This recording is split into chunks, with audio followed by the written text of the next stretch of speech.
Meeting to order of the Historic Zoning Commission and Common Design Review Board. It is July the 27th of 2026, 3 o'clock.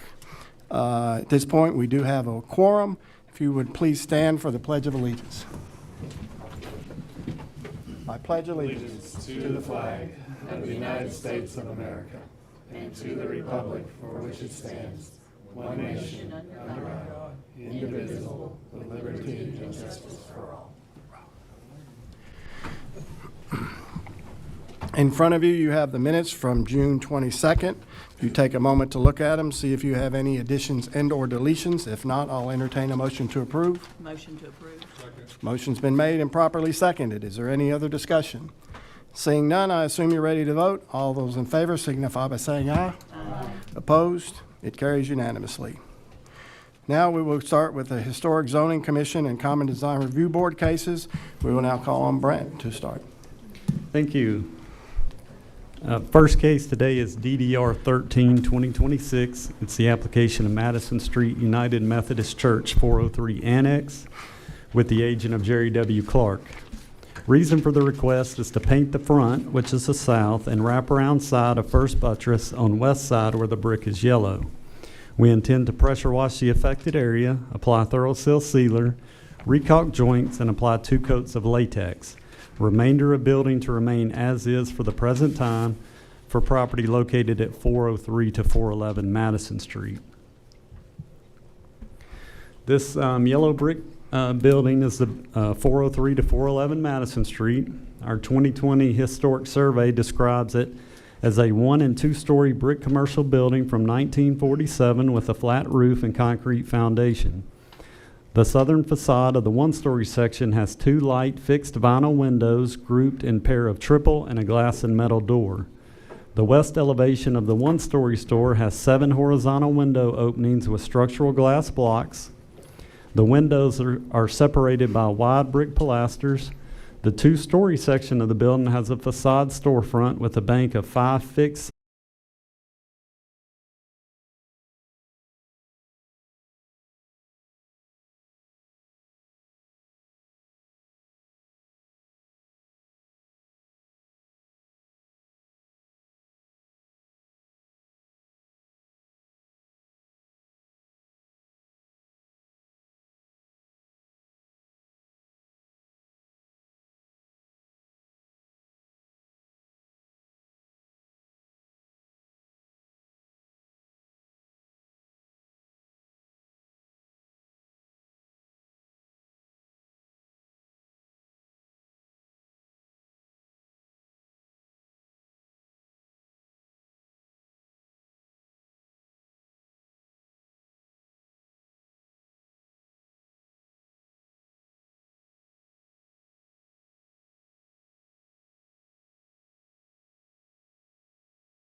77, I believe it was. And so it will look brick-wise like this. This building's been built since then. The front part and this both have Thoroseal latex paint. I think this may be the second painting of it. The reason I'm using that is it's a sealer, but it's also, it'll make the paint stick and stay there. And secondly, I want to thank you guys for being on this board.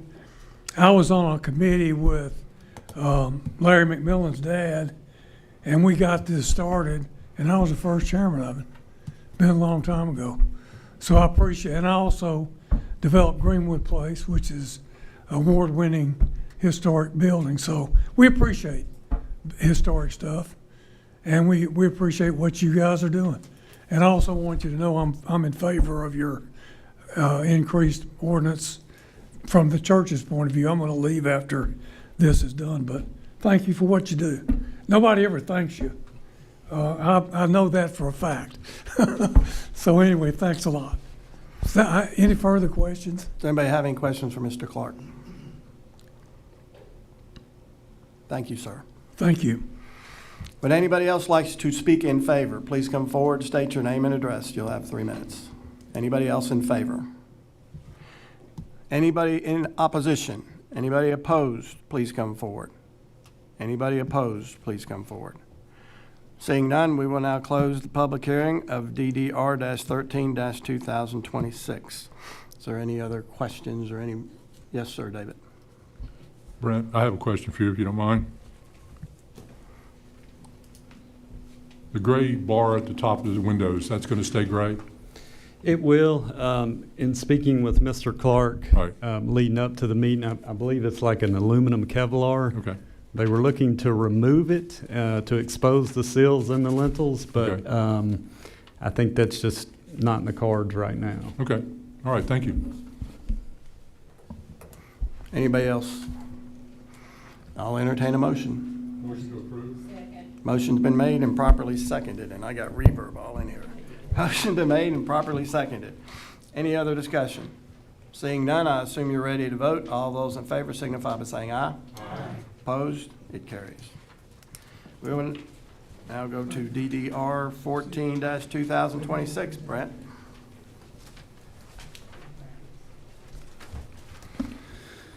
Next case is DDR 14-2026. I did receive a call from the agent about an hour before the meeting requesting deferral of this case. She had an emergency come up. I can go through and present the case and defer it at the end, or if a motion to defer it now, or it can be voted on. It's entirely up to the board. Motion to defer. Second. Motion's been made and properly seconded. Is there any other discussion? Seeing none, I assume you're ready to vote. All those in favor signify by saying aye. Aye. Opposed? It's deferred. Now, case DDR-15-2026. DDR 14 will come back next month.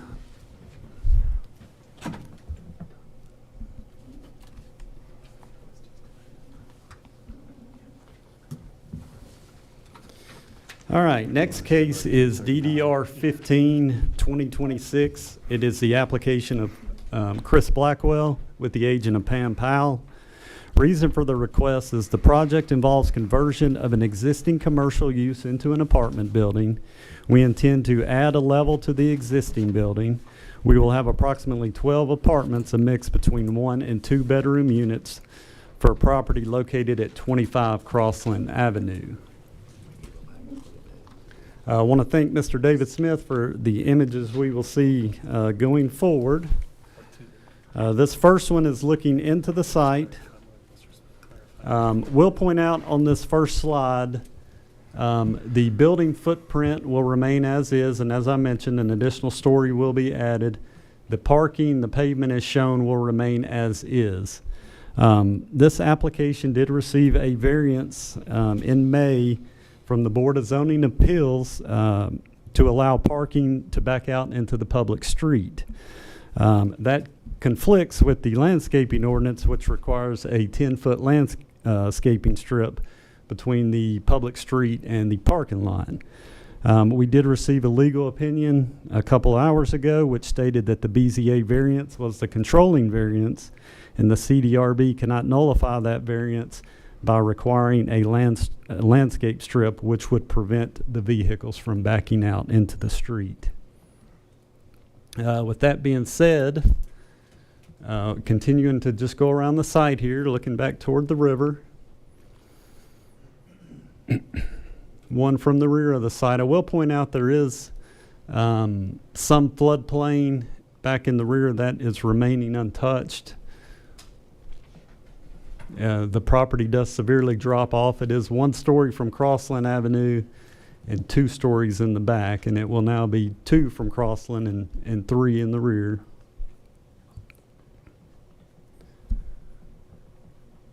Then the final shot is just looking straight down. As I mentioned, what you see on the screen will remain as is. The new proposal will wrap the pavement around to add additional parking back behind the structure. This is the site plan, which is included in your packets. As I mentioned, the 8 spots that are at the front of the building by way of the BZA variance are allowed to back out into the street. And then we have the elevations. The first floor of the building will remain as is. For the most part, they will be adding a masonry band below the windows and adding a couple of more windows on the first floor. The second floor of the building, the intent is to match the brick as closely as possible to what is already there. If they cannot do that, they will use a complementary brick color. They're also adding black stacked brick at the front at the main entrance. And then here are the side elevations as well. Again, the first 2 floors will remain untouched, and then the new floor, the intent is to match the existing brick, as I mentioned, and if they can't, they will use a complementary color. Staff comments. I know in your packets you have a landscape strip comment. As I mentioned, though, that BZA variance is the controlling variance on this, so there are no staff comments. And I'll answer any questions if there are any. Is there any questions for the staff? Doug? Is the new parking that goes around back, is there a retaining wall on the north end? You mentioned how it drops off, and I don't know if retaining walls are anything in our purview, but. I don't think there is, but I will defer to Mr. McKay on that. Okay. The engineer, I'm sorry. But Doug, retaining walls are under your purview. We've had a couple examples in the past where it's been just Jersey barriers being put in or other CMU exposed, but it should be some sort of a decorative finish on any I just noticed retaining it looked wall. like, that northwest spot, there's at least 8 foot of fall across the. It's possible. It may be on the other property. We can hear from the engineer here. Yep. Kirk?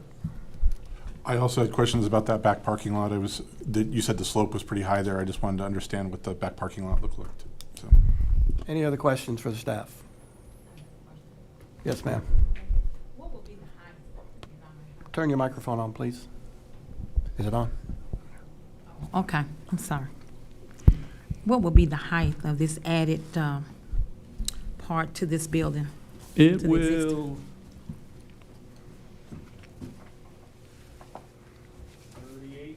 30 and a half. Is that what it 38 is? Feet high. What is the bottom? What is the It bottom is, height? 38 foot 8 inches. On the back of the building, That's a, entire height, from lowest to highest. yeah. Yeah, so the first floor, it's about 27 foot from Crossland Avenue will be the height, and 38 foot if you're at the rear of the building where it's 3 stories. So what would the total height be? I'm not gonna add it up. I'll let you do that. From the total height bottom is to the top. 38 foot. With the 27 foot, Yeah, from Crossland Avenue, if you're viewing it from Crossland here, it'd be 27 foot. Oh, And if right. you're around at the back, it'd be 38. oh, okay. I thought it was going on top. They're gonna add to the top of the building? It is. Oh, it is, okay. Yeah, that's the proposed height of the additional story. So what would the total height be for both? The numbers I just gave you. I know, 38 and 27. That's what you add, do you add it up like that? No, The I bottom gave you the height. 27. I'm not sure of the current height of the one-story building. What they're proposing with the two-story is, again, the top view here would be 27 foot from Crossland Avenue. If you're around at the rear of the structure, it'd be 38 foot. I'm asking you, maybe you don't understand, let me make it But simple. yeah, maybe not. Let me ask this a simple way. Mhm. What is the total height of the whole building when it's finished? What would be the total height? I hear you said 38 for the top. Is that what you're saying, or you just, it's 38 Yes. for the top, 27 foot for the regular, what it is now? So what's the total height of the whole building when it's finished and completed? It It's would still be 30? 38 foot. And that's with the add-on? Yes, correct. Oh, okay. Well, maybe I ain't understanding, wow. For the whole total bill is 38 feet high, You're looking at the back Okay. part. and that's with the bottom and the top together, okay. Yes. All right. That's what I'm saying. Any other questions for the staff? Seeing none, we will now open the public hearing for case DDR-15-2026. Is there anyone that wishes to speak in favor? Please come forward, state your name and address. My name is Pam Powell. I'm the architect for the project. You need my address? Sure, yes, ma'am, or your office address. either. 1078 Madison Street. So we're just essentially adding a floor to the building, making commercial into apartments, and trying to match the brick on the front and the side, so everything that's visible is brick, either to match or to look good with the brick that's there. So if you have any questions?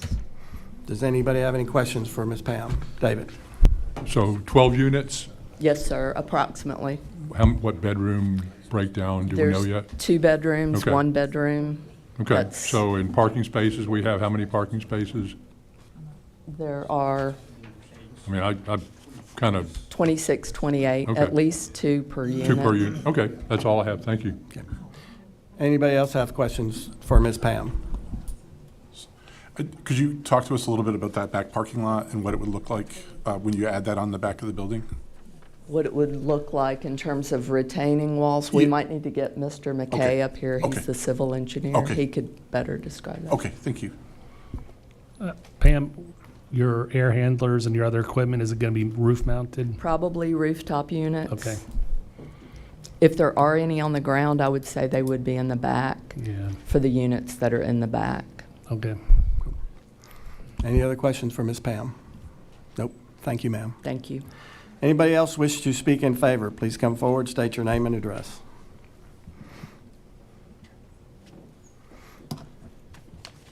Cal McKay, McKay Burchett Company Engineers, 1545 Madison Street. I was trying to think what I was fixing to answer. About the retaining wall, we've kind of been slow walking this one until we get some approvals, but there's a chance there could be one, a chance we couldn't. If we have one, can we come back through staff level review for that? Jeff? Yeah, we just don't allow like just an Microphone. exposed, like cinder blocks to be used. There gotta be something on it, painted or something like that. Yeah, we can do that stuff. Okay. Any questions for Mr. McKay? Thank you. Anybody else wish to speak in favor? Please come forward, state your name and address. Anybody in favor?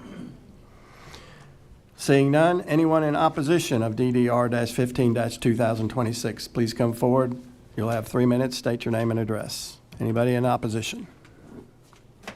Seeing none, we will now close the public hearing of DDR-15-2026. Do we have any other questions?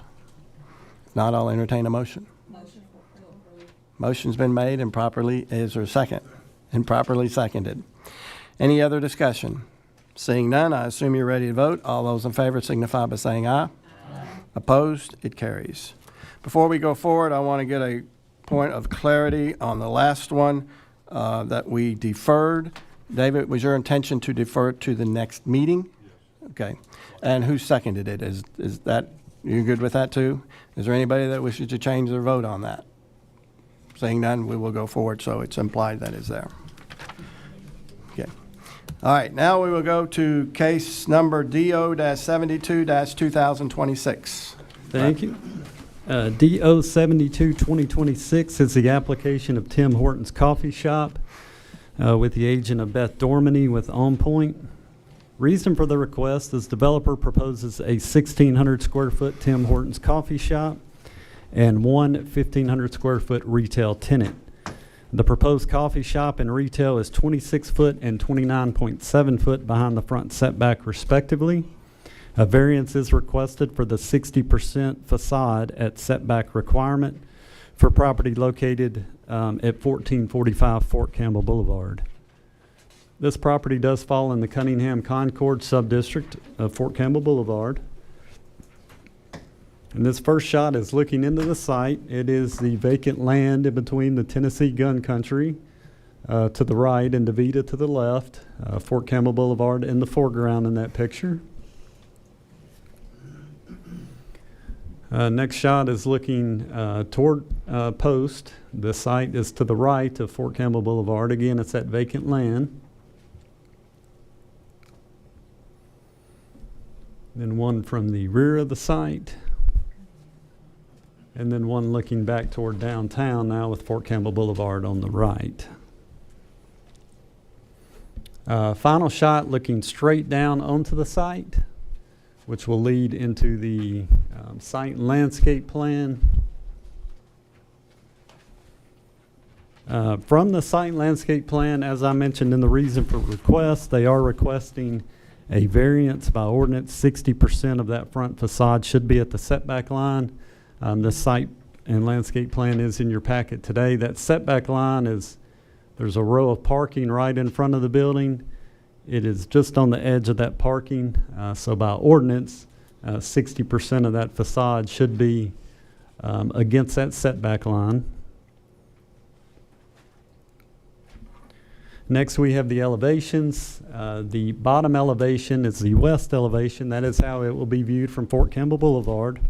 The building is all brick. It is a mix between steel gray colored and metallic black. It does have some metal flashing in it. This structure also meets the glazing requirements for non-retail and for retail.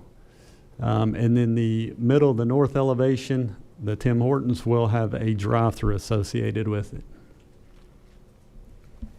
The only staff comments, again, the ordinance, the Cunningham Concord subdistrict requires that a minimum 60% of that front facade to be at the front setback line. And I will answer any questions of the staff if there are any. Any questions for the staff?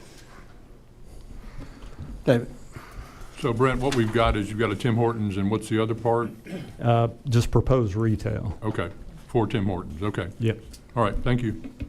So if, I got a question, if it's supposed to be, it requires a minimum of 60%, what do we have currently? 0 right now. As the reason it is, the Tim Hortons is about 26 foot behind the setback line, and the proposed retail is stepped back another additional 3 foot. So it's about 29 foot behind the setback, Okay. having the facade added. This is similar to the two cases we had last month in Autumnwood with the big box retail and the strip center there. Yeah. Yes, then the big box, yes. Okay. Any other questions for the staff? Seeing none, we will now open the case number DO-72-2026. We will now open the public hearing. Anyone who wishes to speak in favor, please come forward, state your name and address. You'll have 3 minutes. Hello, my name is Jan Brotherton with L.I. Smith & Associates, 302 North Caldwell Street in Paris, Tennessee. As you can see, this site is very constrained, and we're proposing a lot for this property. In order to meet that parking requirement of 27 spaces for the proposed retail and the proposed coffee shop, we need that extra space in the front of that building for those parking spaces. Any questions for Ms. Jan? Any questions? Seeing none, thank you, ma'am. All right, thank you. Anybody else wish to speak in favor? Please come forward, state your name and address. Anyone else in favor? Is there anyone that wishes to speak in opposition? Please come forward, state your name and address. Anyone in opposition? We will now, seeing none, we will now close the public hearing of DO-72-2026. Do we have any more questions? Yes, sir. Brent, can we get a look at the aerial with the two businesses beside it? The one from looking at, no, well, that one was probably better. What's the setback on the gun country? I mean, ballpark. They're roughly the same. The site plan, if you look at it, the adjoining buildings are shown. This is the Okay. gun country here. Okay, so Obviously, we're in line, the- we're in line with what's there. I think so. Okay, all right, thank you. Any other questions? If not, I'll entertain a motion. Motion's been made. Is there a second? Second. Motion's been made and properly seconded. Any other discussion? Seeing none, I assume you're ready to vote. All those in favor signify by saying aye. Opposed? It passes unanimously. Thank you. Now we will move forward to case number DO-73-2026. All right, DO 73-2026 is the application of Todd Morris with no agent listed. The reason for the request is to request CDRB approval of building elevations and materials for property located at 1979 Madison Street. This property does fall in the Beach Haven Barksdale subdistrict of the Madison Street corridor. And this picture is about a year old. It is the former O'Neill's. It is now gone. But if you recall, July 28th of 2025, so 1 year ago tomorrow, this application was in front of this board to allow the building to sit roughly 70 foot from the edge of the right-of-way. So this is just for elevation, this is not site plan review, that was already done, right? Correct. And this is continuing to just go around the site as a reminder.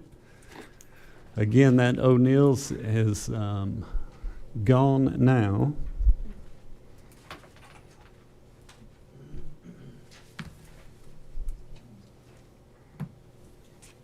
And then the final shot looking down, leading into the approved site and landscape plan. As Mr. Jones mentioned, it has been approved with the building in its current location. And then the elevations that were submitted for the strip center. It is, the building is all brick. It is U.S. brick, a mix between Old Waverly and Belle Meade colors. It does have a little bit of ephes accents for some signage areas, and then an ephes accent on the left-hand side there. And the top elevation is how it will be viewed from Madison Street. And there are no staff comments, and I will answer any questions of the staff if there are any. Does anybody have any questions for the staff, for Brent? Thank you, Brent. Yes, sir. We will now open the public hearing for case number DO-73-2026. Anybody wishing to speak in favor, please come forward, state your name and address. You will have 3 minutes. Good afternoon. Todd Morris with Todd Morris Construction, 124 Industrial Drive. Just here to answer any questions if anybody's got any. Does anybody have any questions for Mr. Morris? Yes, ma'am. What is it for? It's a strip center. No current tenants at this time, but that's what it's going to be. Yeah. No liquor stores. You're welcome. Any other questions for Mr. Morris? Thank you, sir. Anybody else wish to speak in favor? Please come forward, state your name and address. Anybody else in favor? Seeing none, anybody in opposition? Please come forward, state your name and address. You'll have 3 minutes. Anybody in opposition? Seeing none, we will now close the public hearing for DO-73-2026. Is there any more questions for the staff or a motion? Motion to approve. Motion's been made and properly seconded. Any other discussion? Seeing none, I assume you're ready to vote. All those in favor signify by saying aye. Opposed? Carries unanimously. Now we'll move on to case DO-75-2026. Brent? All right, yep, final case today, DO 75 2026. It's the application of Bert Singletary with no agent listed. Reason for the request is requesting CDRB approval for site plan and building elevations and materials for a mixed-use development. This property is located at what's known as Meadow Hill Tract 8, and this property does fall in the highway subdistrict of the Madison Street corridor. That highway subdistrict doesn't have special setback requirements or glazing requirements or things of that nature. This photo is about roughly a year old as well. This is looking into the site. You have Meadow Hill running north-south on the screen, and we'll point out the learning zone is built here, and the Resound Credit Union, which came through this board not too long ago, is nearing completion there. The site we're looking at today, there is an access road here. It is the entire, pretty much finishes out the Meadow Hill development. Next shot is just looking directly into that final portion here. And then one from back in the site, looking back toward Madison Street, Meadow Hill now on the right. Which leads into the site and landscape plan. So on the site landscape plan, you have Meadow Hill running north-south on the screen. You'll have two strip centers fronting Meadow Hill, one a 12,000 square foot and one a 14,400 square foot strip center. And then the two buildings behind the northern strip center are both 3-story buildings, and the two southern buildings are 4-story buildings. We'll point out as well regarding this site landscape plan. So 518 parking spaces are required. This plan shows 503 parking spaces. In the C2 General Commercial District, with mixed or joint uses with multifamily uses, the off-street parking requirements for residential may be reduced up to 20% upon demonstration that the off-street parking demand is reduced by mixed-use interaction. This plan is proposing to share 15 parking spaces, which is a little shy of 3%. If they use that full 20%, it would be about a 100 parking space reduction. So again, they are trying to share 15 spaces here. When this first came in, it had 518 spaces, but with working with the RPC staff, we felt the landscape buffer in between the strip centers and the apartments behind it was more of an appropriate use there. So that is the reason for the 15 shared parking spaces. Any questions? Oh, go ahead. I'm sorry. Yeah, the elevations that were submitted, the top elevation is the 12,000 square foot strip center. The one in the middle, both of those are how it would be viewed from Meadow Hill Lane. The middle one's the 14,400 square foot. They are majority brick, potentially painted white, and then it does have some aluminum accents for areas for where the signage will go. Next, we have the 3-story, 36-unit buildings.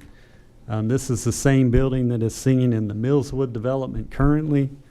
The first floor will be brick.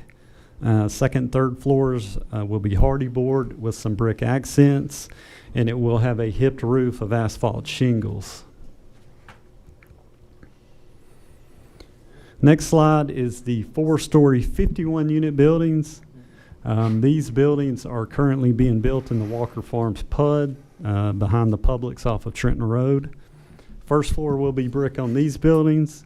There will be a cast stone veneer in between the first and second floors, first and second floors, And then the second, third, and fourth floors will be hardy board with a flat roof. And finally, we have an AI rendering of this site developed out. We'll point out the only thing not shown, this was submitted at the beginning of the month, and in working with the RPC staff and the engineers, it doesn't show that landscape buffer in between, but everything else is how this site will be developed. The only staff comments, as I mentioned, in the C2 General Commercial District with mixed or joint uses. The off-street parking requirement for residential may be reduced up to 20% upon demonstration that the off-street parking demand is reduced by the mixed-use interaction.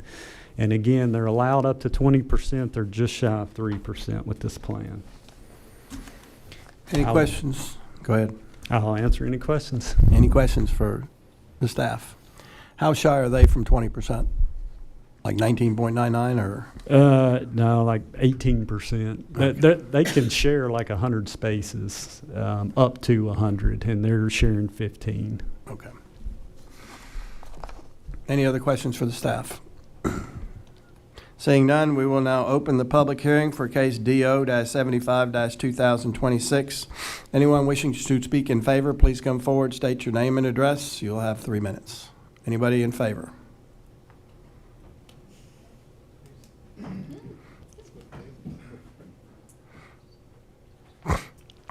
Bert Singletary Construction. I'm here to answer any questions that you might have. Does anybody have any questions for Mr. Singletary? Yes, sir, David. Ms. Singletary, different from Walker Farms, there's not going to be any retail on the ground floor of the apartments. That's going to be in the strip in That front. is correct. Yeah. Okay, The that's the retail only in the question I strip. have. Thank you. Okay. Any other questions for Mr. Singletary? Thank you, sir. All right. Anybody else wish to speak in favor? Please come forward, state your name and address. You'll have 3 minutes.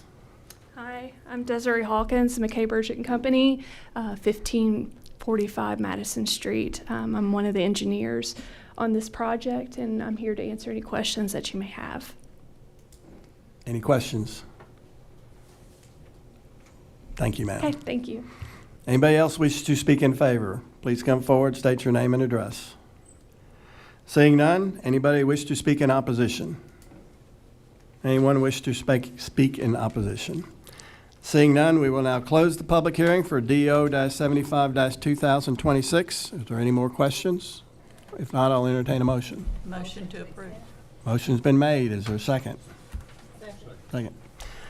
Any other discussion? Seeing none, I assume you're ready to vote. All those in favor signify by saying aye. Aye. Opposed? It carries. By acclamation. Thank you. In other business, number 5, we have the historical ordinance 9.3 and the downtown ordinance 9.5. Recommendations for approval. Brent? Is that the same as the adopt the historical district and downtown design guidelines as well? They're two totally separate? Okay. I'll take this one. Okay. Mr. Chairman, this has been about a year and a half of work. This goes back to this board back in September of '24, asked the RPC to begin this process. We did get a state grant for $30,000 to assist in this and hire the consultant that walked us through this. A lot of you come to some of those meetings with Phil Walker and Keith Covington, and I think we've developed a much needed way forward for the downtown urban design overlay, as well as the historic overlay downtown. Hand in glove with this, you'll remember also around the same time we asked the RPC to consider an expansion of the H1 district that would take in Franklin Street, Strawberry Alley, 2nd Street, down Madison Street through the Methodist Church and those properties. And the RPC tabled it at the moment when it was heard so that we could continue to work on the guidelines. They were not comfortable approving that expansion without the guidelines. So here we are. Fast forward to tomorrow. We're going to present this as well as the H1 expansion together, and then hopefully bring both of those to City Council this month for consideration. What this does in your packets there, you should notice a guidelines. Currently, the downtown guidelines are codified in city code under section 9.5, Urban Design Overlay District. And chapters 9.3 is the historic district. The guidelines takes all the language in there, all the pictures, comes out of the ordinance and becomes this codified design guidelines. So in one action today, we're going to ask you to adopt the guidelines, and in the other action, we're going to ask that you pass on the ordinance to the Planning Commission for their consideration tomorrow. And that ordinance, which is the hard copy stapled there, that replaces chapters 9.3 and 9.5 in its entirety. So 9.3, the historic zoning, with help of our city legal department, we've gone through this many times. We just had our last meeting last month to make sure we buttoned everything up. As you know, we've been sued twice in the last 2 years for historic zoning and one for a downtown urban design. So they've had some good knowledge on things we need to fix up from a legal perspective. So we've been able to handle that. We've really developed a clearer distinction, especially in the guidelines, between what is historic and what is not historic. Because as you know, sitting on this board, a lot of times we'll get applications for things on Craft Street or Riverside Drive, and it's hard to hold that to the urban design standards when they were really very close to the historic standards. So what we've done is separated those standards a bit more. A lot more has transitioned to the staff level when it's things that can't be seen from the street. New construction is always going to continue to come to this board. Anything in the H1 will come to this board.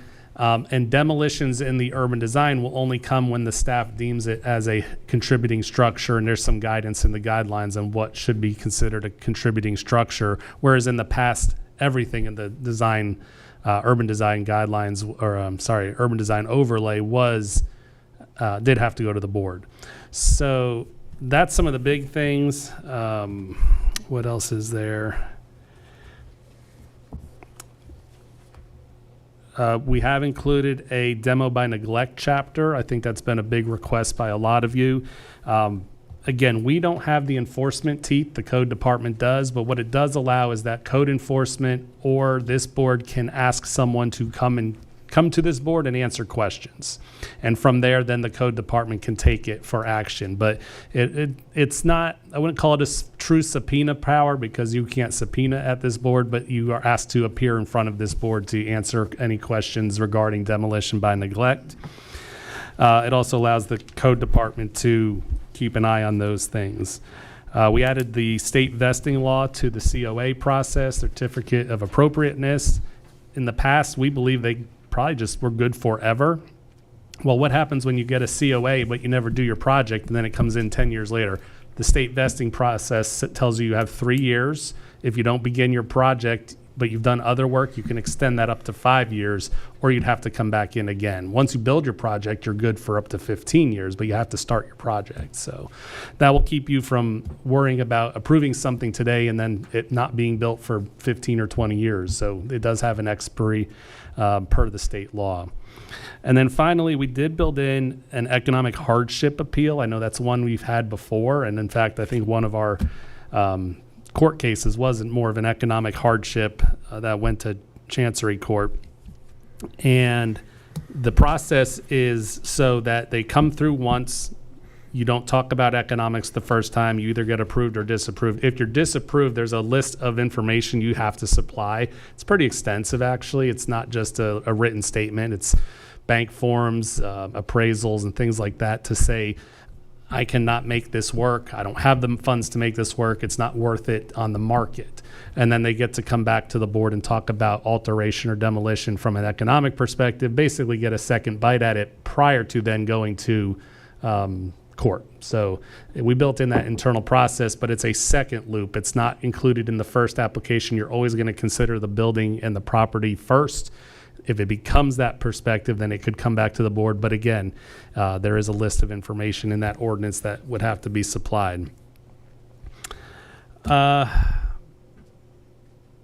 importance of this, along with the map that we are going to bring forward with the Planning Commission tomorrow, is that if this ordinance passes, but the H1 district doesn't expand, it really opens up areas like Franklin Street and other areas to a lot of alteration or even some demolition potential. We hope that the map does go forward with it, and as I present this to City Council, I'm going to make this clear that you need to adopt both at the same time. If you're going to do either, just expand the district and don't update the rules. But we believe these rules provide a much clearer way forward, and as a guideline, the board here or the planning commission can update them at any time. You don't have to continually go through the ordinance process. You just re-adopt your guidelines with a simple board action after a public hearing. So it gets them out of the code. It's kind of the accepted way to do that in Tennessee, is not embed your guidelines in your code because they change so frequently over the years. And like ours, for instance, have been there since the early 2000s, and now is an opportunity to get it updated. I hope you take a look at them. I think Keith and Phil did a great job. Very visual, pretty easy to understand. It has a little moniker of an H or a D to understand which district it applies to, either or both. Brent, do you want to add anything? I think it makes our job a lot easier, I think, as some of that gray area gets cleaned up tremendously. It really shouldn't affect the code department much more because a lot of the similar codes are still staying as they are, but we'll definitely go over that with them. I did speak to Justin Crosby, the director, last week, and he's in support of this, kind of as tongue-in-cheek, as long as this isn't more work for us. I don't think it's going to be more work. The work just changes slightly on the interpretation. Any questions for Mr. Tyndall? Have the business owners been informed about this change to the ordinance? Have they received a copy of this to read over it, to see if they have any disagreements with this, or if they approve of it, or what feedback have you gotten from the business owners downtown that might be in this historic district? Sure. The first time we did this back in 2024, we got a lot of feedback, a lot of concern at the time of, we don't have a guidelines. We need a guidelines before we enact this. We sent out a letter to every downtown property and business owner this month, as well as everyone within 100 feet. We got a few calls, but no one pushed back this time. I've supplied this has been on our website for the whole month, and that letter told people to come look for it at the website. And I have supplied this specifically to some of the larger property owners who previously had some issues. So there was 2 or 3 that really were concerned last time, including Milan Industries. So I gave them a specific copy and said, here you go. If you have any problems, let me know.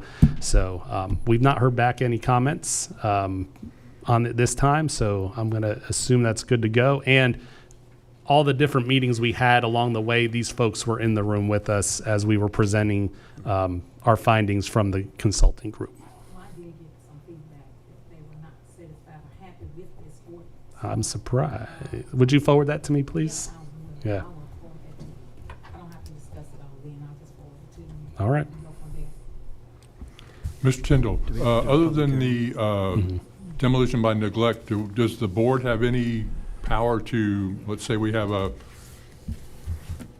case that, and we'll just throw this out here, that a building was painted and wasn't approved by the board. Do we have instead of making a complaint to the codes department, do we have the authority to have them come before the board within these guidelines? The painting of a building wouldn't be considered demolition by neglect. No, I know that, but I mean, other than the demolition, you mentioned that by demolition by neglect, we can have them come before the board. Yeah, failure to correct demolition by neglect, we can send a certified mail, post it in the newspaper, and send them a and cite put a posting on the property that says you've been requested to come and speak. Again, we don't have subpoena powers, so I hate to say it, if they don't show up, there's not a lot we're going to do. But it's an attempt to try and get those folks there to talk about those properties. The state does not give us that power of this board. That's only a power of the courts. All right, thank you. Any other questions for Mr. Tyndall? I just want to say, make a statement that I hope that we take this into consideration about those who are against this. There is some negative feedback about this. I'm surprised you've received it and not us, because we've done all the work getting the word out. We've called the people, and if they've emailed you, they have not emailed us. So I'd love to see the proof, and I'd love you to send me those emails. Please. Can you turn your microphone on, please? Okay, yeah, I'll promise I will send that to you. I don't know if this person has been attending any of the meetings you said that you had, but I just want to make sure her voice is heard. And I will get that Send it to you. along, yes. Yes, I will, and you can talk to her. Thank you. Any other questions for Mr. Tyndall? Seeing none, we will now open the public hearing for Historical Ordinance 9.3 and Downtown Ordinance 9.5 recommendations. Is there anyone wish to speak in favor? Please come forward. You will state your name and address, and you'll have 3 minutes. Anyone in favor? Seeing none, is there anyone in opposition? Please come forward, state your name and address. You will have 3 minutes. Anybody in opposition? Seeing none, we will now close the public hearing. Is there any more questions for Mr. Tyndall? If not, I'll entertain a motion. Make a motion for approval. Motion's been made. Is there a second? Second. Properly seconded. Any other discussion? Seeing none, I assume you're ready to vote. All those in favor signify by saying aye. Opposed? Motion carries. The guidelines need their own separate vote. I know. That's why I was waiting. I just wanted to do this first and do that separate. Yep. Okay, now we will go to the second part of other business, which is the adopted historical district and downtown design guidelines. Brent or Mr. Tyndall? I kind of lumped both of these in my previous conversation here, but the guidelines are what will give the staff, that's what will be enforcing things against. No, the guidelines should be further back. They're not in here? Yeah, the big packet. It's not in the back of their binder? All right. Past that, yeah, we sent a link on Friday. It's a pretty big document. Brent's got a... So the ordinance activates the use of this, and I'll just pause for a minute while y'all kind of breeze through that. And again, you have it in your email. It takes, yeah, look through that real fast. It takes what was in our ordinance in approximately 90 pages of ordinance text and puts it in a more visual, easy to understand guidelines on how to develop the different historic districts in the downtown and the historic areas. This is also the same we got the draft review of several months ago, correct? There's been a very few edits to that, but yes, very And similar to that. I made just a couple of highlights. From a staff perspective anyway, it distinguishes between historic districts and urban design districts, as Mr. Tyndall mentioned earlier. Under our current setup, a new building on Riverside Street is the same as a building on Franklin Street. So there is a clear distinction there. That's well organized, easy to navigate, as well as effectively illustrated with photos and diagrams. One local architect described it as a very handsome document. And it also includes hyperlinks to different preservation briefs, as well as other supplemental information and material as well. So, It's not often that a planning department gives up power, to use that phrase, but this, in essence, for the downtown area, does loosen the belt a little bit on other properties, especially those like on College Street or Riverside Drive or Craft Street that are slightly outside the downtown historic, but while maintaining the true importance of the H1 district. So the map for the expansion of the H1 is very important because it solidifies that H1 importance and the protections there. And that will probably be the first of a few different H1 expansions in the near future. But that was the first big one, is to get Franklin Street, Strawberry Alley, and 2nd Street under this coverage for protection and truly show what it really is. It is a historic district there. Any questions for Mr. Tyndall or Brent? Yes, ma'am. Turn your microphone on, please.